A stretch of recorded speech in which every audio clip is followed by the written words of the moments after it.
Assalamualaikum warahmatullahi wabarakatuh. Halo semuanya, perkenalkan, saya Brelian Diosa, NIM 33020210117 dari Prodi Hukum Ekonomi Syariah.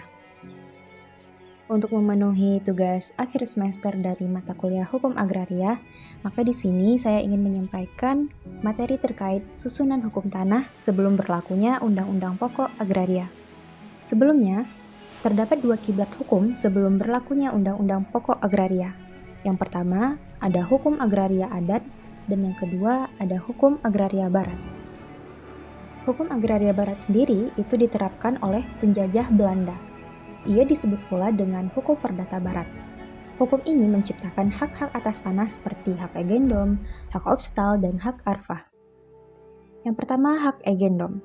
Pada pasal 570 BW menyatakan bahwa hak egendom adalah hak yang dengan bebas menikmati atau menggunakan suatu benda sepenuhnya dan menguasai seluas-luasnya dengan syarat tak bertentangan dengan peraturan dan undang-undang yang berlaku, serta tak juga mengganggu hak orang lain.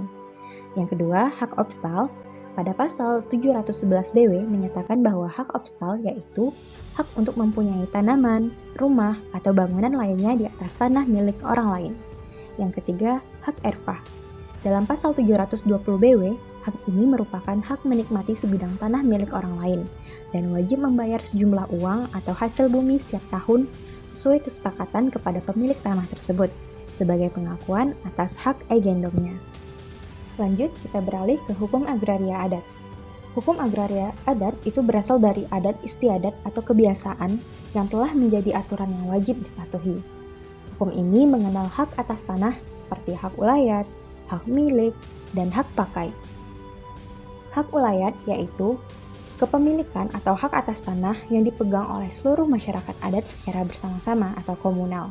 Bentuk hak-hak tersebut seperti hak untuk meramu atau mengumpulkan hasil hutan daerah yang dimiliki dan hak untuk berburu di dalam wilayah yang dimiliki.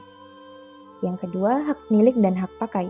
Hak milik atas tanah ialah suatu hak yang dipegang oleh seseorang atas bidang tanah tertentu dalam wilayah hak ulayat masyarakat hukum adat yang bersangkutan, biasanya berupa sawah yang beralih turun-temurun.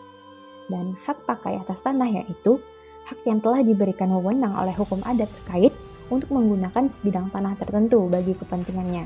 Biasanya ini berupa ladang. Selain itu, dikenal pula ada hak hogol, hak geran, dan hak hanggaduh. Hak hogol itu biasa disebut dengan hak sanggau atau pukulan, yakni tanah milik individu yang tak dapat dijual kepada orang lain dari desa lain, sebab ada ketentuan dari desa tersebut untuk tanah tersebut, yakni berupa larangan menjualnya kepada orang dari luar desa. Selanjutnya ada hak geran, yaitu hak atas tanah pemberian raja kepada bangsa asing. Lalu hak hanggaduh ialah hak untuk memanfaatkan tanah yang dimiliki raja, seperti tanah Yogyakarta yang merupakan kepunyaan raja, maka rakyat hanya memakainya saja, bukan memilikinya. Ketentuan hukum agraria sebelum diciptakan oleh bangsa Indonesia sendiri, yaitu Undang-Undang Pokok Agraria, itu masih menggunakan warisan hukum kolonial barat yang sangat merugikan kepentingan bangsa sendiri. Seperti, kita harus membayar kontingenten atau pajak tanah kepada penguasa kolonial VOC. Lalu, ada peraturan di mana raja wajib menyerahkan seluruh hasil buminya dengan harga yang ditentukan sepihak, yaitu oleh penjajah sendiri. Kemudian, ketika kekuasaan kolonial Belanda, tanah yang sebelumnya dikuasai oleh VOC itu dijual kepada pemodal besar seperti Cina, Arab, bahkan bangsa Belanda sendiri, yang biasa disebut tanah partikelir. Nah, itu saja yang dapat saya sampaikan. Kira-kira sudahkah kita bersyukur atas kemerdekaan Indonesia yang dapat kita rasakan saat ini, sehingga kita dapat menikmati hasil bumi Ibu Pertiwi? Sudah sepatutnya bagi kita semua untuk ikut berperan, menjaga sekaligus melestarikan kekayaan alam yang dilimpahkan oleh Tuhan di bumi Indonesia. Sampai jumpa di lain kesempatan.